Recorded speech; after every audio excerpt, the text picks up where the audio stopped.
had spent my whole life living in the shadow of my sister, Giuliana, the woman everyone in the mafia's air circle adored and protected.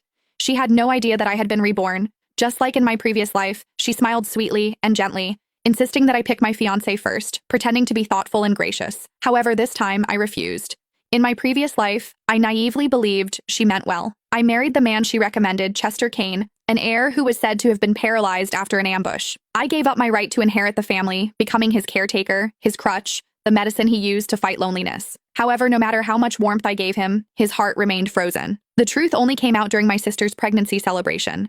When an assassin from a rival family raised his gun toward her belly, the man who had not stood in years suddenly rose to his feet. He shoved me toward the muzzle of the gun. All 7 bullets tore into my womb. As I collapsed, I saw him pull my sister into his arms, shielding her with his own body and taking the final shot for her. Only then did I understand.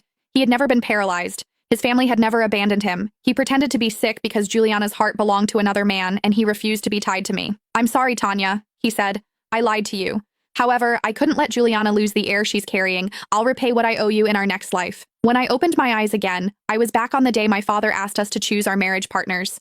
This time, I chose no one. Yet back then, they were the ones who begged for my love. "Go ahead, sis. You pick first. You're the delicate one, and you need a strong family to have your back." Giuliana Larson forced a sweet tone, playing the caring sister just like she did in her previous life. However, her eyes betrayed her, locking onto Seth Rogers, the Rogers family heir, with an affection she could not hide. The word in the mafia circles was that she and Seth had been secretly tangled up for ages. Dad would definitely keep Seth for her. In my previous life, to keep her happy, I picked Chester Kane, even though he was wheelchair-bound. I thought I was being the bigger person, but I walked straight into a living hell. I could still feel those last moments from my previous life. 7 bullets ripped through me, and I had hit the ground, clutching my belly. Chester's medics stormed in but did not even glance my way. They all flocked to Giuliana, who was barely scratched. Huddled in Chester's embrace, she quivered. "Chester, it hurts. It's my fault. I shouldn't have ditched the guards just to spite Tanya." The family elders could not stop singing her praises. The sweetest girl, who, even hurt, did not blame her sister. She soaked up all the attention, while I lay dying on the cold floor. It was not until I almost bled out that she suddenly remembered me and yelled for the doctors.